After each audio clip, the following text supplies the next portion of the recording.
Hello, Bashar. And to you, good day. Well, my question is an ongoing question about a book I want to write. An ongoing question. And it's an ongoing history of the human race. Yeah. And we spoke about it briefly. Yeah. And it was an interesting response that all of our history is not here. Correct. And it's one of the gifts you will be given when open contact occurs. You will be reminded of what the real history of your world actually is, and all the missing gaps, or at least most of them, will be filled. Well, then if I'm going to write this book, I'm going to live to be 105? Maybe. Okay.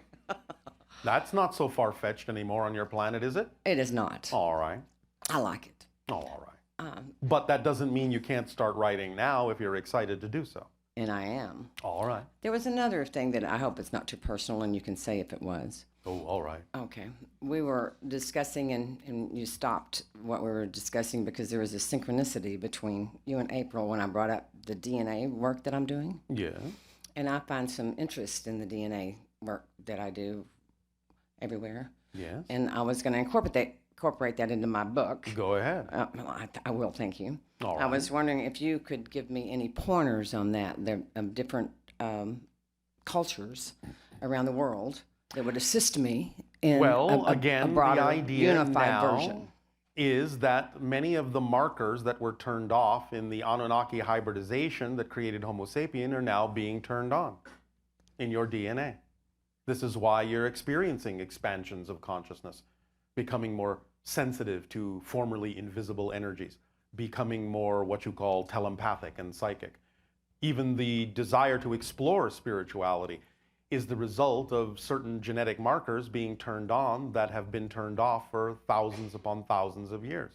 So you are becoming more like the Anunnaki now, and therefore it is important for you to maintain the vibrational state of being that you prefer, so that you will not necessarily walk down exactly the same path, but will be your own version of that idea in a positive and constructive way. Awesome. Does that help? It does. All right. Another question. Yes.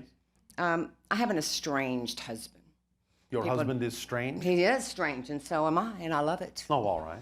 He chose to have a form of a stroke a few months ago. Yeah. And he's still alive and with us and doing wonderful, except he right. doesn't have any idea who I am or anyone else. That may be a blessing, yeah? It is. He loves it. He's got peace now. Yes. Okay. Sometimes people will create peace in their lives in the most radical ways because they can't imagine or don't have a belief system that will allow them to do it any other way. That's going back to what I told you about the idea of you'll get the message somehow. I resonated to that. He did get it. Yep. Yeah. All right. But it's still pleasurable for him.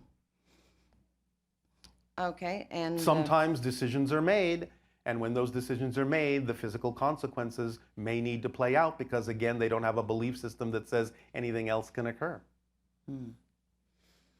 And doing my little dance of the Saki and the Soma, I find myself sort of flighting through like a gypsy all around the world. Yeah.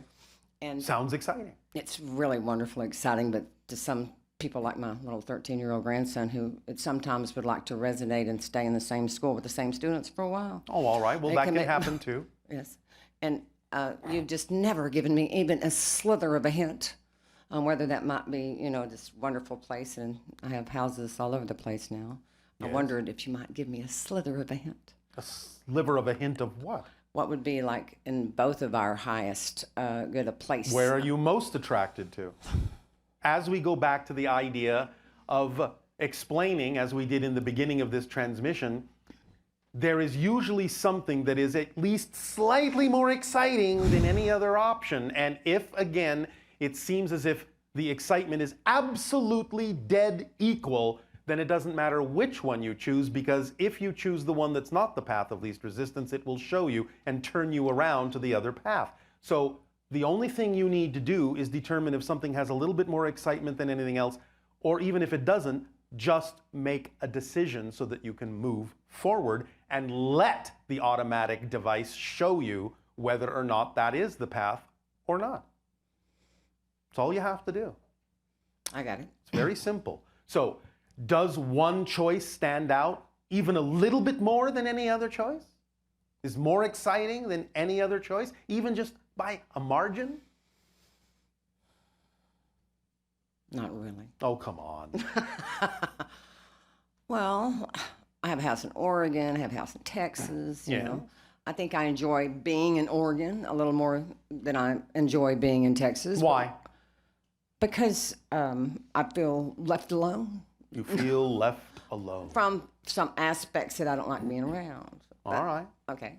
But when I stay in Oregon for a while, Yeah. then I get kind of tired of Oregon. So I haven't found the You get place. tired of Oregon? I do. Or you get tired of yourself in Oregon? I get tired of myself in Oregon. All right. It's not exciting enough. All right. And so you go with the flow. I- So in general, what you're saying is your highest excitement is that there is no one place. That's true. There you go. That's your highest excitement. And so Your place is every place. I love it. That's what I keep trying to tell my grandson, who continues to tell me, hey, I would really like to settle down in high school. Then let him. Okay. Does he have to go with you all the time? He does not. There you go. Awesome. Problem solved. Problem solved. That was difficult, wasn't it? Freeing. All right. Last question. I have a parrot. His name is Oscar. All right. It's just uncertain at how old he is.